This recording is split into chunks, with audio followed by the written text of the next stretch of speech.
পঞ্চায়েত নির্বাচনের মনোনয়ন পর্ব শুরু হয়েছে।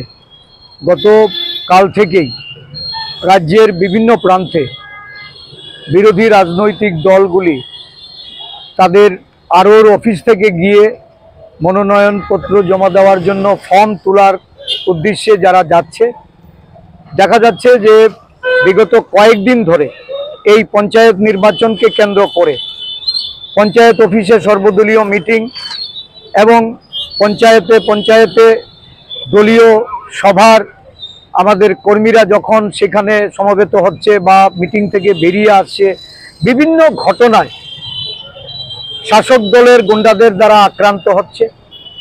শাসক দলের ছত্রছায়ায় থেকে বিভিন্ন সমাজ বিরোধীরা বিরোধী দল কংগ্রেসের নেতৃত্বের উপর হামলে পড়ছে। সর্বদলীয় মিটিংয়ে গেলে সেখানে আক্রমণ করা হচ্ছে, বাইক ভেঙে দিয়ে তাদের উপর আক্রমণ করে মারধর করা হচ্ছে। আজকেও এমনই একটি ঘটনা ধর্মনগরে আমাদের প্রদেশ মহিলা কংগ্রেসের ব্লক সভানেত্রী গৌরী বিশ্বাসের বাড়িতে একদল বিএমএসের কুখ্যাত বিজেপি গুন্ডারা তারা সেখানে গিয়ে বাড়িতে ঢুকে মারধর করেছে, ভাঙচুর করেছে এবং এই গৌরী বিশ্বাসকে হুমকি দেওয়ার পর উনি থানায় এফআইআর করেছিলেন। এফআইআর করার অপরাধে ওনার বাড়িতে আজকে গিয়ে হামলা হয়েছে, ভাঙচুর হয়েছে, ওনাকে শ্লীলতাহানি করা হয়েছে, ওনার স্বামীকে হুমকি দেওয়া হয়েছে এবং তাদেরকে খুন করার হুমকি পর্যন্ত দেওয়া হয়েছে। না, একটা নারকীয় অবস্থা সারা রাজ্য জুড়ে।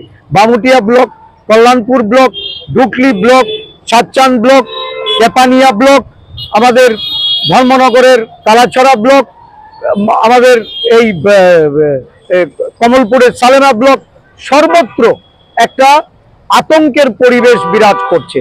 বিভিন্ন ব্লক অফিসের সামনে একটা 100-200 জনের এই বিজেপি দলের আশ্রিত সমাজ বিরোধীরা তারা দল বেঁধে এই ব্লক অফিসগুলিতে মানে আরওর অফিসে গিয়ে যেন মনোনয়ন জমা না দিতে পারে তার জন্য তারা সেখানে বাধার সৃষ্টি করছে।